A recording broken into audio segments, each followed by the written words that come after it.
Hey guys, you might not believe this one. I stumbled on an interview that was done the day after the election on Chris Cuomo's News Nation show with Maxine Waters. Yeah, I had never seen this. The reason I find it remarkable is because Chris Cuomo, of all people, pushed back against Maxine. And her reaction? Pure gold. Low IQ Maxine went on one of her classic rants, but Cuomo's response just might surprise you. I'm still trying to decide, was this a random act of journalism on Cuomo's part? A rare moment of honesty, or just damage control? If you haven't seen it already, you're not going to want to miss this interview because it showcases that the Democrats still don't get it and probably never will. Let's get into it. Hey guys, welcome back to the channel. Become a subscriber if you haven't already. Hit that notification bell, smack the like button, because it helps us with the algorithm to get our message out to more people. I would appreciate it. All right, so let's set the stage. In a video that came out the day after the election, Chris Cuomo, former CNN Golden Boy turned News Nation host, sat down for an interview with none other than Maxine Waters, the California Democrat. You know, the same Maxine Waters who once told people to harass Trump officials in public and defended liberal riots. So Maxine's back at it again, blaming Trump's success not on his policies, not even on Biden's failures, but on, say it with me, racism. Because, obviously, give it a watch. California Democratic Congresswoman Maxine Waters, currently serving her 17th term, just won re-election in her district. Representative, congratulations. What is the lesson? She has resting bitch face throughout this entire interview. He just congratulated her, and, you know, the face that could stop bird shit in midair. That your party should have learned. You hear that? What is it that your party should have learned? Indicating that he doesn't think they learned a damn thing. Well, the Democratic Party worked very hard. And they raised, substantial sum of money. We had great candidates. And so Trump had a following, basically generally led by whites. Can you imagine if Trump or anybody in his orbit ever said that about black and Hispanic voters going for a Democrat? They'd be climbing the walls. White males voted in big numbers. He had a few from the other race groups. A few. That joined. It was enough to put them over. In, like the Latinos at 45%. Now, she's not going to get into why they lost Latinos at 45%. Or why they lost black male voters at the 20%. And black men at about the same rate that they did when they voted for him before, at about 20%. That combination won. And so it is not that Democrats did not work hard, did not do a great job. They didn't do a great job. You lost everything, Maxine. We had an unusual situation where we had a black woman, which you did not have a black woman. You had a woman of color. This country has never seen before. A combination of all of those things led to his win. I will not push back on the idea that race and sex matter in America and politics. Wait for it. I think they do. I don't know that it was the controlling variable, and you don't suggest otherwise. To me... Actually, she did suggest otherwise. She just said that it was many white men voted for Trump, and then there were just a few. She said 45% of Latinos is more than a few, right? And 20% of black males is more than just a few. It seemed to be that the Democrats thought Trump stinks is enough. And Senator Bernie Sanders said something that reminded me of you, which is why I wanted you on the show tonight, Maxine, which is Democratic Party used to be... Look at it, resting bitch face the entire time. We are all about doing for working people. They used to be. That's what we do. That's what Mario Cuomo's party, that's what Maxine Waters' party was. You are now seen as not that, even by Bernie Sanders. Do you agree? No, I don't quite agree with that. You know, the way that the world works has changed. And so while we had... You're not going to believe this explanation. The way that the world works has changed. People who could go and apply for a job at an office building somewhere with someone sitting across the desk from them, filling out, papers, et cetera, et cetera. Everything's on the internet. So in other words, she's saying that the Democratic Party is no longer the party of working class Americans because the way that people work in America has changed. How does working remotely versus working at the office, how does that differ with the Democrats no longer being the party of working class Americans?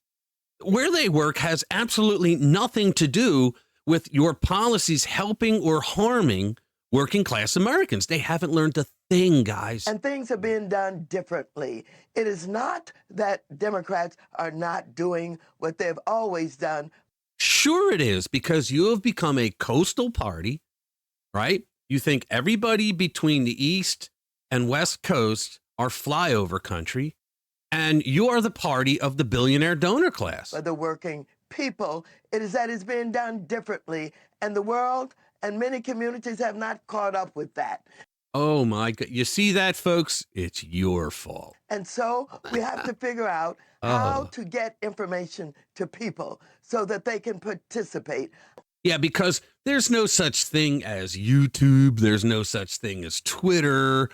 She just said everything's done on the internet, which includes how people get their information.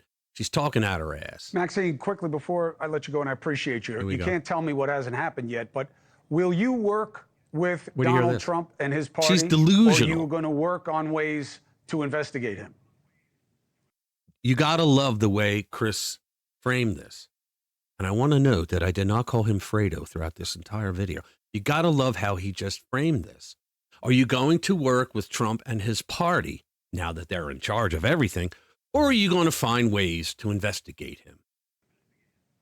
Well, Donald Trump is whom he is. He is a liar. He is someone who has abandoned his own party. How did he abandon his own party, Maxine? He is the Republican Party now. The Republican Party is a MAGA America First coalition. That's the Republican Party now. In the way that he deals with people, there was at one time, you could think about the Republican Party as being extraordinarily patriotic. Extraordinarily patriotic. I think the Trump administration is proving through U.S. aid that the rhinos were not extraordinarily patriotic. What's extraordinarily patriotic is the America First movement.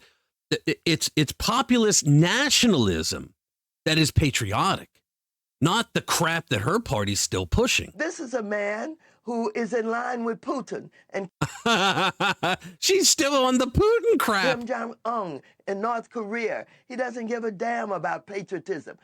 He doesn't give a damn about patriotism. Yeah, that's why the majority of people voted for him. That's why he won the popular vote. That's why he won the Electoral College by a substantial margin. That's why he won all 7 key battleground states, right? That's why he won the House and he won the Senate, because they rode on his coattails, right?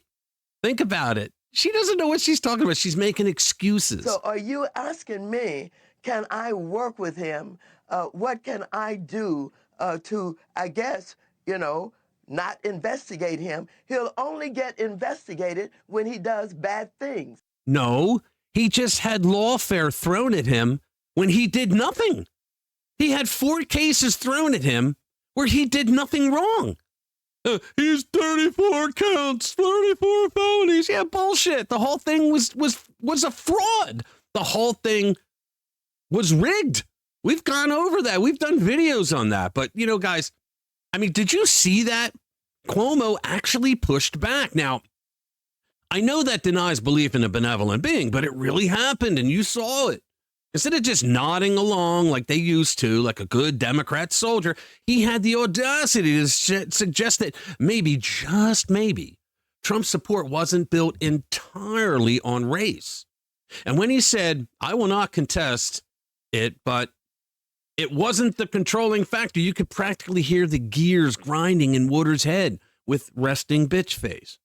Let's pause for a second. You ever watch someone try to argue a point so flimsy that even they don't seem convinced? That was Maxine Waters during this interview, guys. She even had to bring up Putin and Kim Jong-un. And oh, my goodness. Right? She was determined to pin every Democratic loss on racism and sexism while completely ignoring the fact that Trump's numbers among Black and Latino voters are surging. I mean, think about it. Here's the thing. Cuomo even dared to bring up Bernie Sanders. Yeah, Bernie.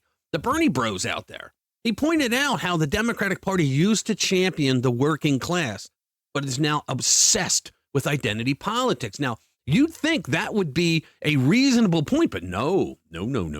Waters wasn't having it.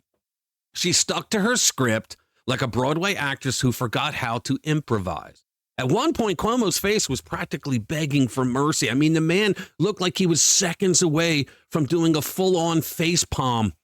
And let's be real, who can blame him? The mental gymnastics on display were enough to qualify for the Olympics. Cuomo almost said the quiet part out loud. Kamala Harris wasn't chosen because she was the most qualified candidate. She was chosen because of her race and gender. Think about that.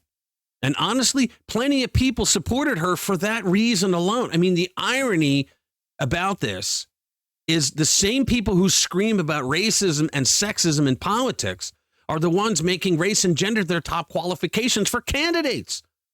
It's like a guy lecturing you on healthy eating while pounding down a triple cheeseburger. I mean, the hypocrisy from these people is just breathtaking. The entire segment was an absolute train wreck. Am I right? Honestly, it exposed just how lost the Democratic Party is right now. They have no leaders. She's not a leader. They're still blaming racism and sexism for their failures while completely ignoring actual policy concerns. Did you hear her talk about any policies that they wanted to push that she thinks that the American people want? No, because they don't have any. They have no clue. It usually means that you lost because your candidate and your party's ideas no longer resonate with the American people, but you can't bring yourself to admit it out loud. Whenever the Democrats lose big, they act like they know that the American people made a huge mistake. And when they realize that they made that mistake and put them back in power, they're going to be magnanimous about it. Guys, that's how they really think. The problem for them is the American people have come to realize that the Democratic Party is no longer the party of working class Americans. Look, Americans care about the economy, crime, and national security. They're tired of being lectured about identity politics while their grocery bills skyrocket. And if Democrats keep making these same mistakes, and they will, they can expect the same results in the future, losing big time. All right, thank you for watching. Hit that notification bell if you want to be kept up to date with the latest in conservative news. I'll see you in the next one. Spread the word. It's hard to understand why some people put their head in the sand in a world so cold where hearts are stone.